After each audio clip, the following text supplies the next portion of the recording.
Good morning, everybody, and welcome to Navigating Leadership. My name is Dean Packard. I am the principal of Charlton Middle School. Alongside me, my good friend and co-host, Principal Chris Chesky of Dudley Middle School in Dudley, Massachusetts.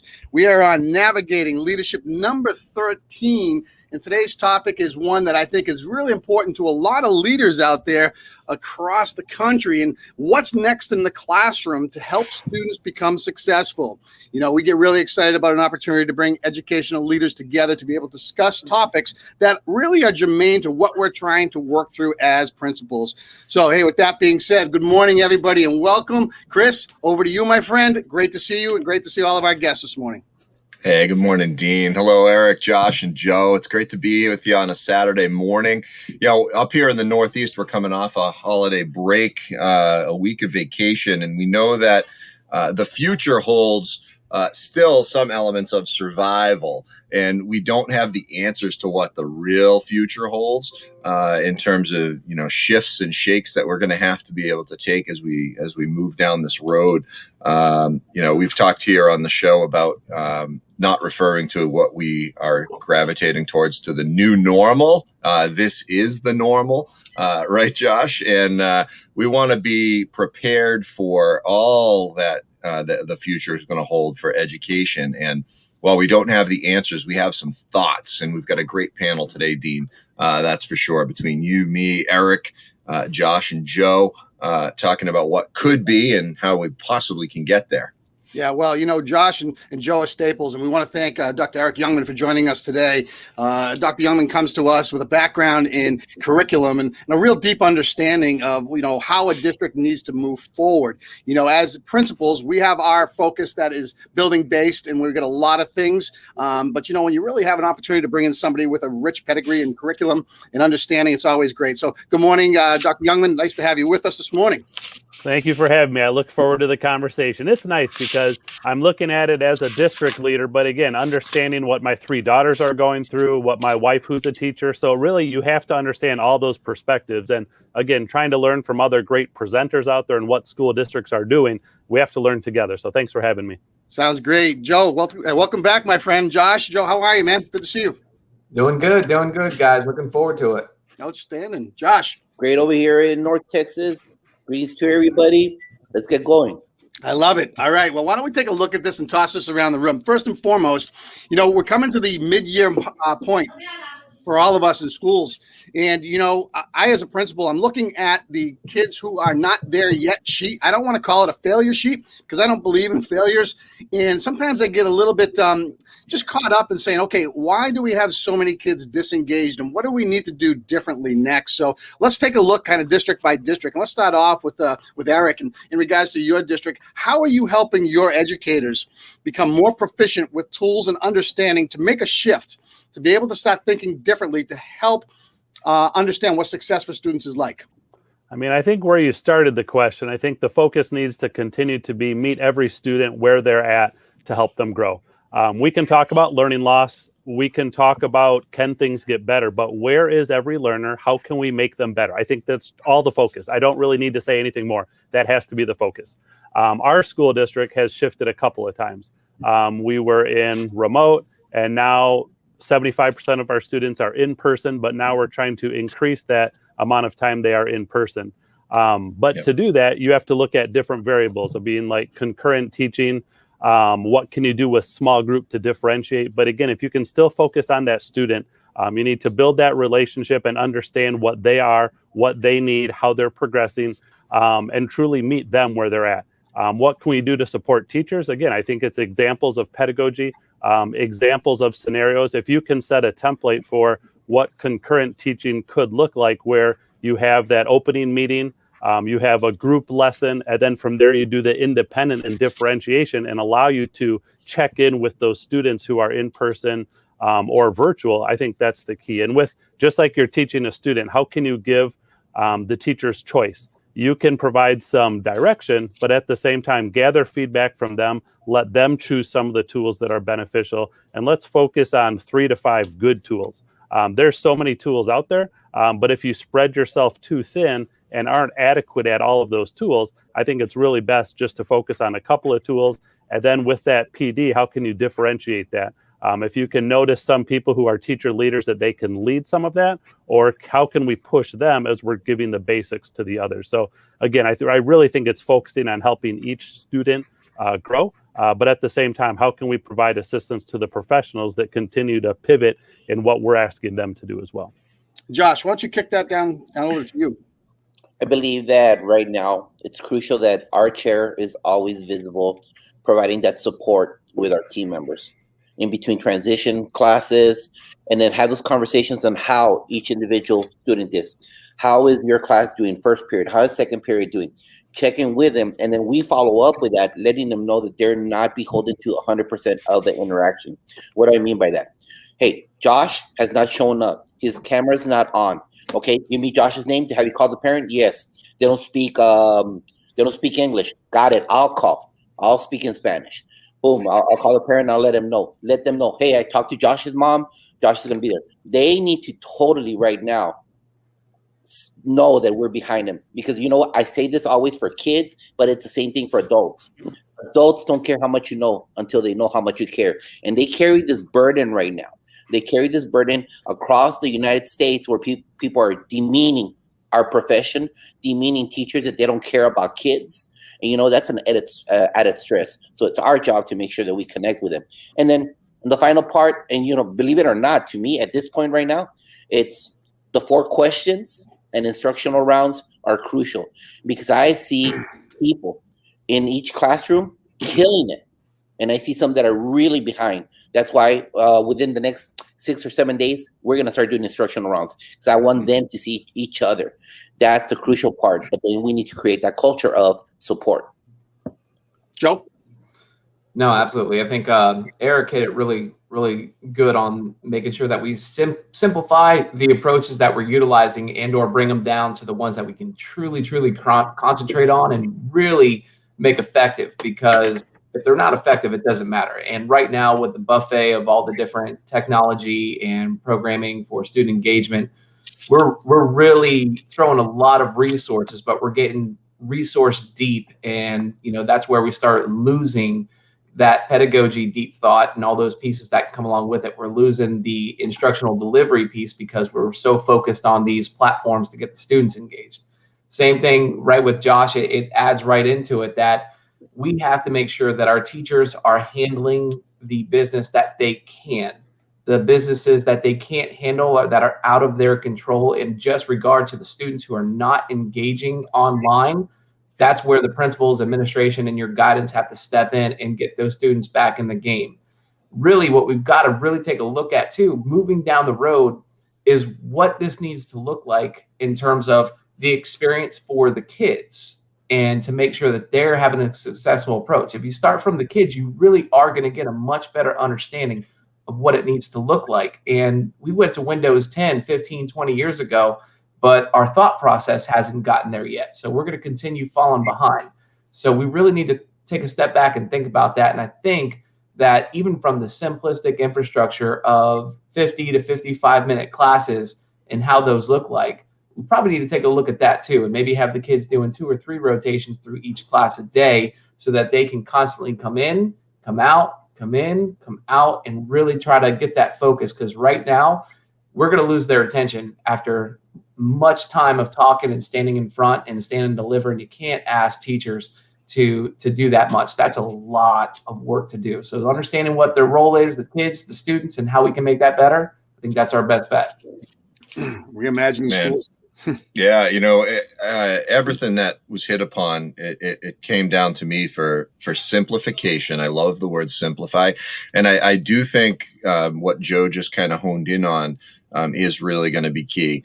We can't have teachers standing and delivering. We can't have teachers expecting to fill in any, you know, learning gaps. What we have to do, like Erik said at the start, we want to focus on the kiddos where they are at. And you know, to oversimplify this entire thing, we've been practicing synchronous and asynchronous modes of learning and teaching for 11 months now. If there's a way to build an in-person class environment that incorporates those strategies in, where we can go ahead and present our lesson and, like Erik suggested, meet the struggling learners where they are at and work with them directly while the other kids are working independently, it's a tremendously positive, powerful structure for the classroom. And that is a significant shift for a lot of our veteran educators as we start to move forward. We've delved into project-based learning. We've delved into, personalized learning. Now it's time to really build on the experiences and shift the classroom experience to address those modes. Well, we're coming up now on just about a year for COVID-19. You remember March 12th and what happened the day after, and all of a sudden we're all shut down. So it's amazing to think that it's been that long. The term, Eric, that you brought out earlier in a conversation, learning loss. What does that look like? Okay, because I think learning loss, and this is the big debate that's out there, how resilient are kids during this time period to be able to bounce back and be able to continue with their potential learning? What are we going to see 3 or 4 years down the road as a result of this year of asynchronous versus synchronous learning? Eric, kick it over to you with that one. I mean, I would just say areas to focus would be on the priority standards, focus on the depth of instruction, prioritize content and learning, ensure inclusion of each and every learner. And back to what we were talking about a little bit before, if we can define and discuss what some of these aspects are, it can help focus to improve that instruction. So what does engagement really look like when we're making some of these decisions? What about relevance and purpose, interaction, participation, accountability? I think that's what we need to talk through. Again, learning loss, we just need to, if we focus on the priority standards, that's going to help. Focus on what academic and social emotional supports are needed for the students. And again, I think it's just continuing to analyze, continuing to work with them, continuing to keep the students engaged. And be cognizant that when we're done with this, let's not go back to 2019. Which of these strategies or processes or resources can we keep using? Which students are benefiting from this? How have we enhanced our efficiency and understanding? So I still think if we focus on the student and modify our instructional strategies, that's going to target that learning loss. Joe? I love what Eric's talking about in terms of that. I also want to take in, to consideration for myself as a leader, looking down the road, really want to concentrate on the students' current experience and what they're working through to take all this data.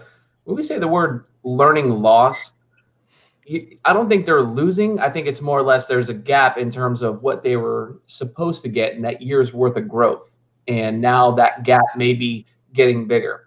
How about this? How about we cut the fluff and really think about what's the most important pieces we need the kids to move forward with, and we'll go from there. I really don't think we need to stack the deck on our students when we know we can really take a look at that curriculum, the 150 hours they need per class, whatever the state determines as far as that goes, and really take a look at the most critical standards for moving forward. Let's cut the fluff, let's knock it out of the park, and let's really give our students a chance to come back on their toes. Because guess what? All these pandemics and things we're going to deal with down the road, our students need to understand resilience because they're going to be the ones leading us out of it. Josh? 2 parts is I think that right now we should provide someone sitting in our chair needs to make sure that we provide the time to break down all this information. You know what? Sadly enough, we do have kind of like a precedent, which was Katrina. And my understanding that there were those kids from Katrina that got displaced all the way to El Paso, Texas, because we had Katrina kids from the area that it hit. It's 3 to 5 years of learning gap, like you addressed it. There was a huge learning gap. So us as leaders, we need to make sure we look into that data of how those kids were caught up within that little accordion of learning, but also provide the teachers with time. And like you just said, Joe, remove the fluff. What are we going to get assessed on? Let us know. Let's prepare the students so they could live their dreams. Yeah, Eric, you hit the priority standards piece, and Joe and Josh, the cutting the fluff is exactly that. I think back to the spring, there was a lot of discussion here in the state of Massachusetts, which, as you know, has got it pretty much together from a Department of Elementary and Secondary Ed perspective in terms of standards and direction. They released some priority standards for what to focus on from late April through the end of the school year, which was wonderful. It was great. But you know what we've heard on the curriculum front since then? Crickets. They have not provided any guidance or governance other than prepare for the state testing that's upcoming. And by the way, it's going to be formative, and we're not going to be using it as an accountability measure. But what the teachers hear and what I hear from that is you're accountable for everything in the standards from beginning to end, as you always were, despite a shortened test. You know, we're taking one session instead of two in multiple content areas. Woohoo. I think what it really hones in on, Erik, is if we identify those priority standards, and we can call them power standards, and we don't even have to focus necessarily on content when we're talking about standards. We still want to focus on the critical thinking, the connectedness, the communication skills that kids are going to need to be able to survive down the road. We want to be able to present information in a way that they can make those connections and understand that their minds can overcome any challenges that are thrown to them. But the foundational standards that we really need to focus on right now are those social, emotional, mental health needs of all of our kids, ensuring that the teachers do meet kids where they are at, but not necessarily just with content-based standards. We have to know developmentally where kids are at socially and emotionally in order to get them to be comfortable with engagement at a higher level. I think we've had, yes, absolutely, learning loss, but it's not necessarily academic. And that to me is really important, especially at the middle level. We have kids who have been isolated for months on end. And that is a real significant challenge that we all need to face. But we definitely need some direction from the top about what is acceptable and permissible in terms of pushing off the plate. And right now, we haven't received that guidance to the level that we can feel comfortable and confident. Chris, you say, for instance here, I know for a fact that I've got one or two kids who are straight A students who are now struggling D students. And that's not connective to who they are as learners, especially from the middle level spectrum of things. Every student's access point is in a different place. And it has a lot to do with the balance and the delivery of how they're learning today. You know, you got some kids sitting at their computer, haven't been in school now for a full year. That's a long time. You got others that are hybrid. You know, we've got some that are in 4 days a week. So we have a blended approach to making this work. Now, my mind quickly goes back to, okay, we're talking about, the potential gaps in the learning and where we're at. So how do we continue to prepare the innovative thought process of the tools that we're working with now as educators to implement them into the next chapter of where we're going? And, there's some PD embedded with this. There are some great opportunities for reinventing. We've had some shows on this, Chris, before. So, yep. Erik, what are your thoughts when it comes to that? How do we utilize the tools that we've been working with right now and continue to put them through the colander and say, what worked? How do we now take those next step forward? And how is that going to be beneficial to both staff and students as they continue with their learning? Go ahead. You can go for it. I just think that right now we got to keep it simple. It's not about programs, it's about people, like Todd Whitaker says. And so we need to unite both our students, hybrid, face-to-face, and our team members, and making sure that we provide that support system for both of them, making sure that they are ready to participate and not putting out so much stuff, cutting out the fluff. Also on our end, what are we using? Are we using Fundamental 5? Are we going to be using shelter instruction? What are we doing to support these kids once we do have them in front of the camera or in our classroom? And as a collective within our campus, what are we going to be doing? And then we fine tune this. How? By using our 4 questions and by doing those instructional rounds and fine tuning. Don't stop with all this other stuff. Let's make sure that we say, hey, we're going to use this app. If we're going to use this content, let's all use it so that whenever we do have our collaborative team time, we discuss it on how you made it successful. The most important, crucial thing for us as someone that sits in our chair is time and how we facilitate that time. Yeah, I would agree. Time is a huge challenge as we're talking about a variety of initiatives. I would agree.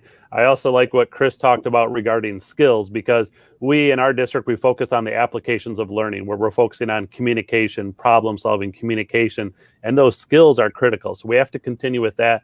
I also go back to, I've done a lot of research on grading and homework. I go back to depth of knowledge and complexity of questions. If you can just ask good, higher level questions, you're going to facilitate that thinking. So I think that's my short answer. But with all of these scenarios, I think we have to consider, understand, and communicate the variables and the impacts of these different decisions and options. We are being pushed and urged, encouraged, or know it's our calling to make these decisions. But a lot of these choices do come down to time. There's only so much time for PD, for different changes, but we need to understand those and think, well, if I make this instructional change, or I move a coach, and now we don't have, or we move a classroom teacher, what is that impact, and what is the impact a few years from now as well? So I think as we're making these decisions, we have to think about that, but then communicate it to the district and the teachers and public or the stakeholders and gather their input as well. Because if we're reacting all the time and making a quick decision that addresses the need right in front of us, that's why I like Dean's question. Let's look forward a couple of years. How is this impact playing out on the students, the school district, and the stakeholders? So it's a good question. Joe? Man, that brings up so much conversation in my schools at this point in time in terms of what we're doing. I think, when we think about that, and obviously everything when you hit the second half is DOK level 2 and above. Like let's not dip below that at this point in time. Let's keep going. It's got to be at least that grade level. Make sure that even those kids that are on that intensive reading path have grade level opportunities. And why do we say those things? We say those things because that's what they're going to see on a state test. And I think that's where the part where I'm actually taking a step back and thinking about, we are absolutely dedicated to that backwards design of the state test. And that state test, to me, is the part that's dictating too much of what our students and their definition of success is. That state test is no longer as relevant to the 21st century skills in terms of all the places that our kids are going to go and opportunities that they're going to have beyond school. The state test is really holding us down from being more individual, more to what the kids' relevance are and how they learn and how they take things on.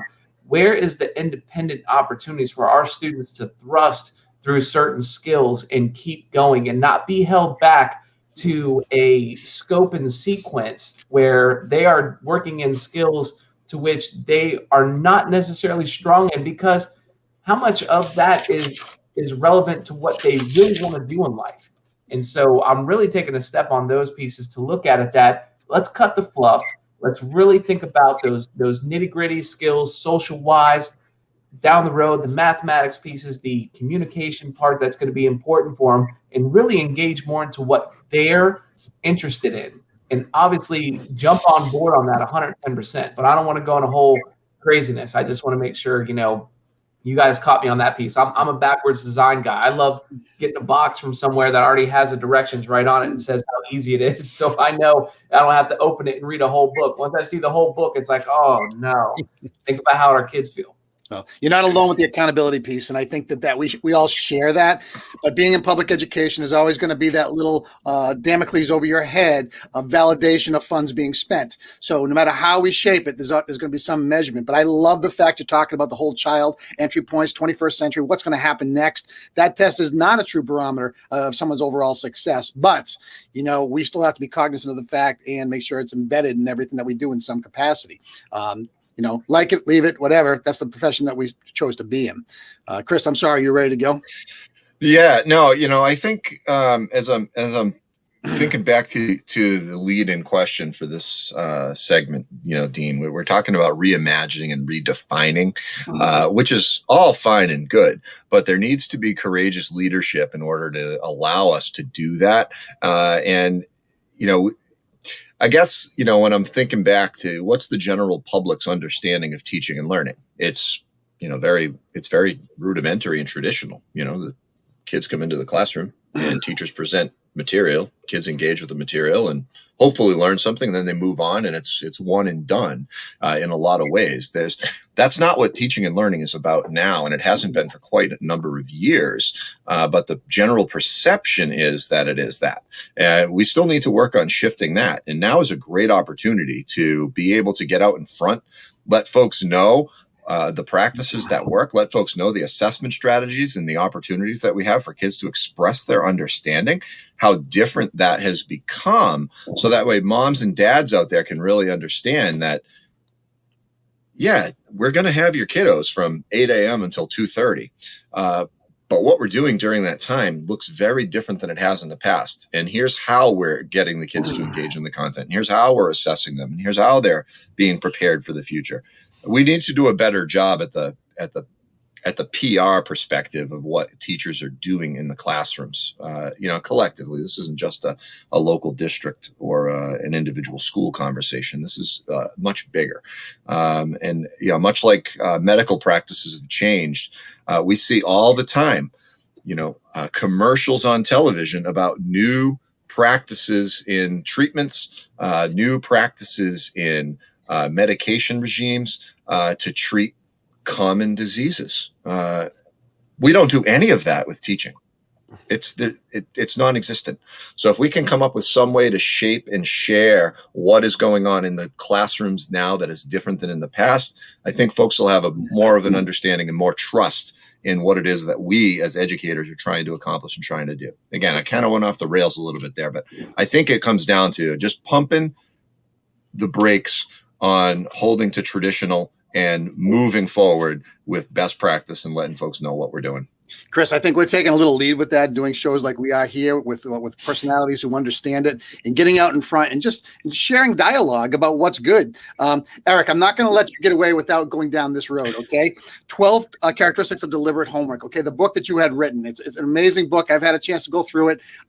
Listen, we have a lot in our district now where we're trying to shy away from the word homework, because homework right now when kids are sitting virtually in front of a computer just doesn't set well. So we talk about the continuum of learning. From your lens in the research that you have provided so far, let's talk about this for a second. What does homework look like in the new world that we're in? I mean, how do we justify as educators saying, hey, we're going to work in front of this screen for the first 6 hours today. And by the way, I want you to come back to this screen and finish off this stuff for me. I know we can differentiate and give different avenues, but I want to just, first of all, plug your book because the book is a great resource. If you haven't gotten it yet, please reach out directly to Erik or whoever you can get. He'll talk about it more than me. So let me toss that over to you, Erik. Thank you. I appreciate that. I mean, again, I think you need to think about homework and independent practice the same way. How can you do it meaningfully and reasonably? And again, I look as a parent, I have my 3 daughters. My freshman in high school is playing basketball, and she's still coming back to 3 hours of homework after sitting in front of the computer for 6 hours. So it's still the question. But again, how can you make it reasonable with that completion time, complexity, and frequency? I don't care if you're in middle school or high school. You have 8 classes. You don't need to have homework every day for all of those classes. How can it be a concise question that, again, gets the student thinking? With the complexity, that child who is struggling in your synchronous or asynchronous work is then going to be struggling with that independent practice. So what structures are in place? After you get through that foundation, then again, I think it comes down to meaningful. How can you have a meaningful purpose for that question, for that thinking, for that independent practice? What is a meaningful learning target? What is a meaningful format? What is a meaningful sequence? So I think that's really the guide to it all. When you are providing this independent practice during hybrid learning or in person, you don't even need to call it homework anymore. After you practice the skill in class with the guided practice, it's now independent practice, but it has to be meaningful and reasonable. I think I keep coming back to that. And different school districts are talking about it in different ways. Some people aren't even talking about it because they're talking about instruction right now and their different hybrid plans. But I think if you just think of how can you encourage and engage students in learning, even if that is independent practice, and how can they react and problem solve independently when they don't understand it? Again, how can they communicate, even if it is independent? How can you talk with the other students and with the teacher to gather feedback and understand their thinking of where they are on the continuum? But again, concisely, it's about being reasonable and meaningful. And again, being cognizant, because if you as a classroom teacher make a change and the rest of your colleagues in your school or school district do not, then those students are still going to be overburdened. And we began this discussion of what about the students who are already not engaged? Well, they're definitely not going to be engaged in homework as well. And so again, it's just being reasonable, but then you have to also consider that parents and teachers, we want those students to continue to grow.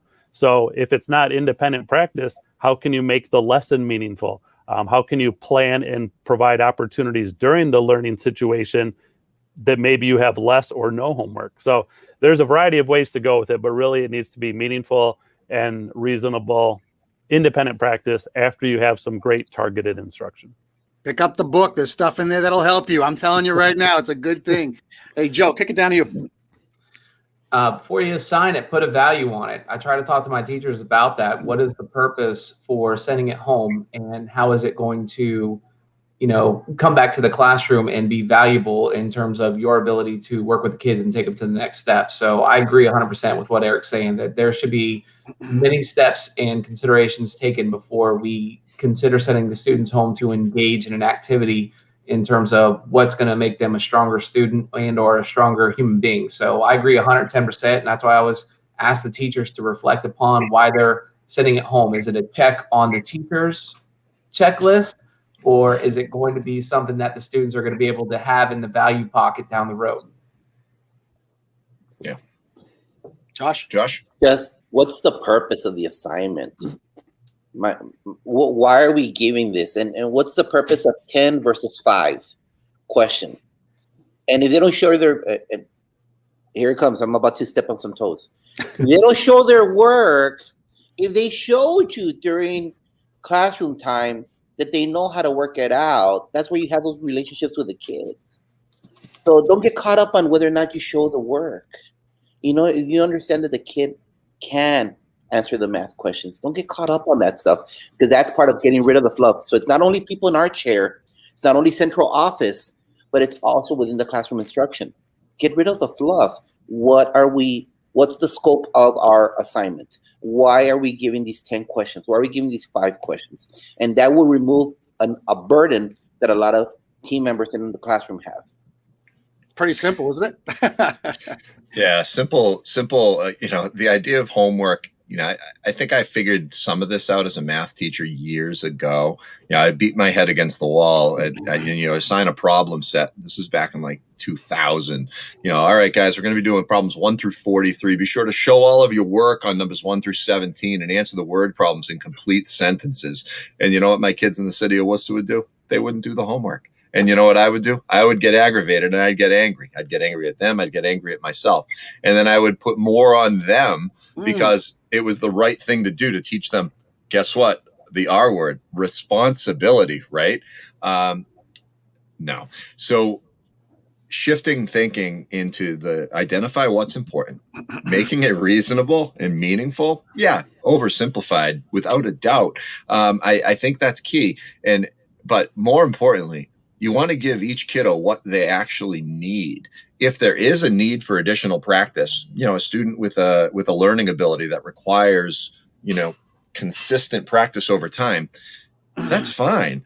But I think the most important thing about independent learning is that it shouldn't be done in isolation. Just like our content standards shouldn't be taught in isolation. There should be bigger picture connections. What is the purpose of the homework in that classroom or the independent learning assignment in that classroom?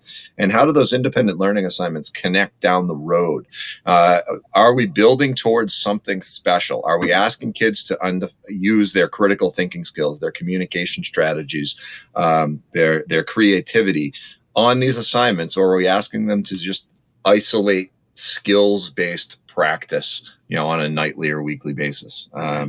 Identifying that purpose is absolutely essential, and thinking differently about traditional homework.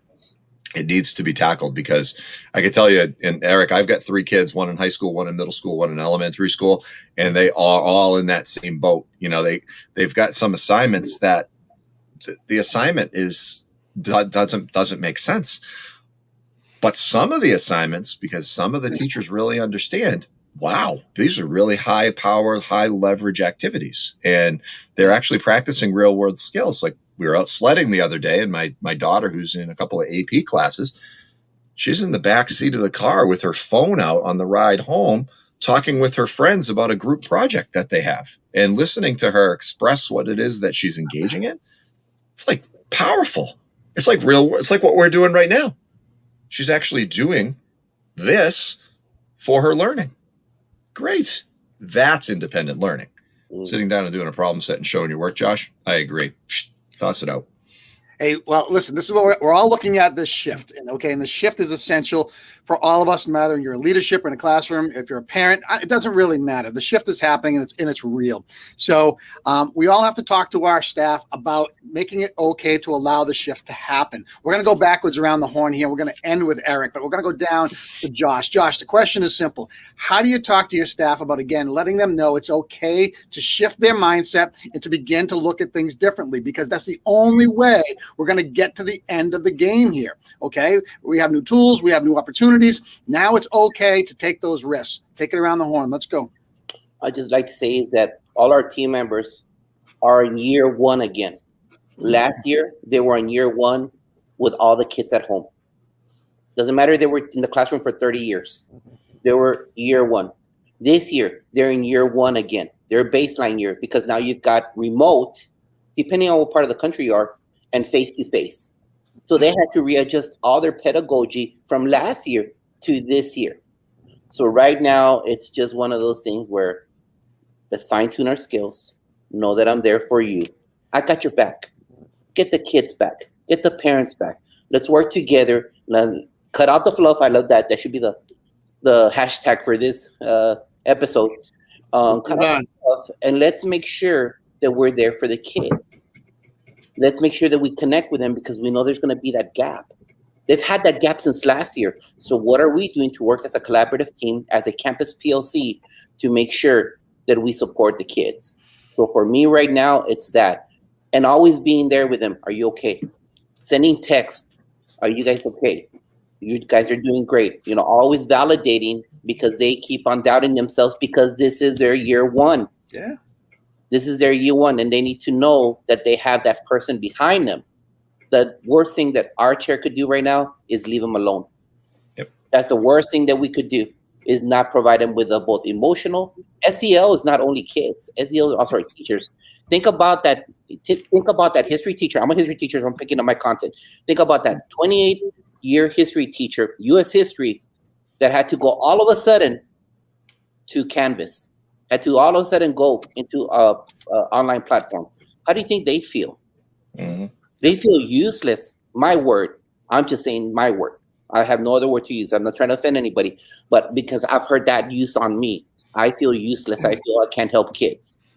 So we need to make sure that we validate them, we support them, ongoing process of validating them. That way they feel comfortable to be a risk taker, to change and start new things. Joe? Hey, at this point in time, the shift has hit the fan. So it's everywhere. It's out there. It's on. We're all working through it. And you know what, man? That's why I love my boy Josh over there from Texas, man, because we hit it simple. You know, everyone's starting from scratch here. We're all going to have some skills that we have along the way that are going to make us a little bit stronger moving through this. But we all had to come together generationally in terms of who had certain skills and who didn't. I saw people engaging with each other who would have never had a conversation. So we're there. We got teachers engaging who would have never spoke to someone 2 doors down, but now they are. So I'm excited about this piece, and I love the fact that, you know, we do have to have the responsibility now to dig in and cut the fluff and really think about what's most important.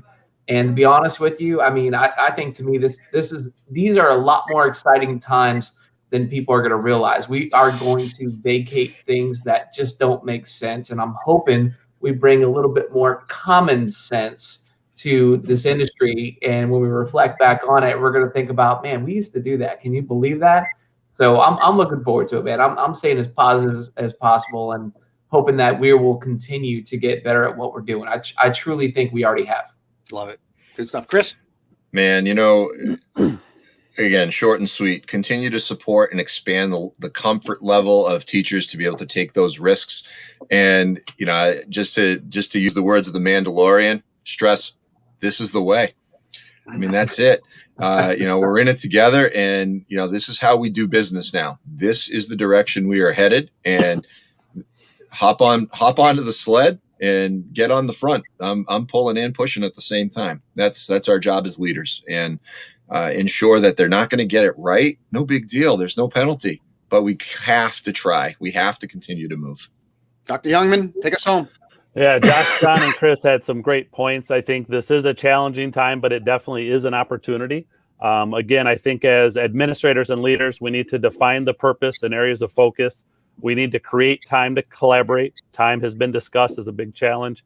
And then we need to ask questions, support, and empower. And I think throughout all this, again, we need to collaborate with empathetic flexibility as we focus on doing what's best for students. We have to understand, what is this student, what is this family, what are all these teachers going through, and then collaborate to get through this. Because if we try to do it by ourselves, we're not going to make as much progress. But by talking and communicating with other education leaders like this is today, I think that's awesome. We have to work together, grab some ideas, what's working in other states, other districts, and keep making progress. I love that. Hey, two things. Hashtag cut out the fluff and hashtag the shift has hit the fan, baby. That's all I'm going to say. Those are going out, and I'm going to take those and go. Guys, you were great today. Thanks so much for joining us. Saturday mornings are always wonderful. We have an opportunity to really toss it around the table, some really hot topics that make us better. So thanks so much. Again, Chris, back to you. Yeah, Dr. Youngman, thanks so much for joining us this morning on Saturday. Joe and Josh, it's a pleasure as always. Dean, great to see you back in the saddle here in Dudley, Massachusetts. Hey, we just dove into a pretty significant topic today, and you're obviously watching this, so you know what we talked about. But Sunday night at 7 p.m., Josh, you unknowingly let the cat out of the bag with the guest that we've got coming on. Todd Whitaker is going to be joining us on Unlock the Middle on Sunday night at 7 p.m. We're going to be diving into some serious conversation with him. Looking forward to that. But right now, Dr. Youngman, Joe, Josh, Dean, time to get back on with our Saturday. Hopefully you guys can rest and relax a little bit, recharge, and get ready for what is next for us on Monday morning. Hey, everybody out there, and Unlock the Middle in. Be well, be strong, keep chugging along to be better, and just have a blast doing it. Be well, everybody. Take care.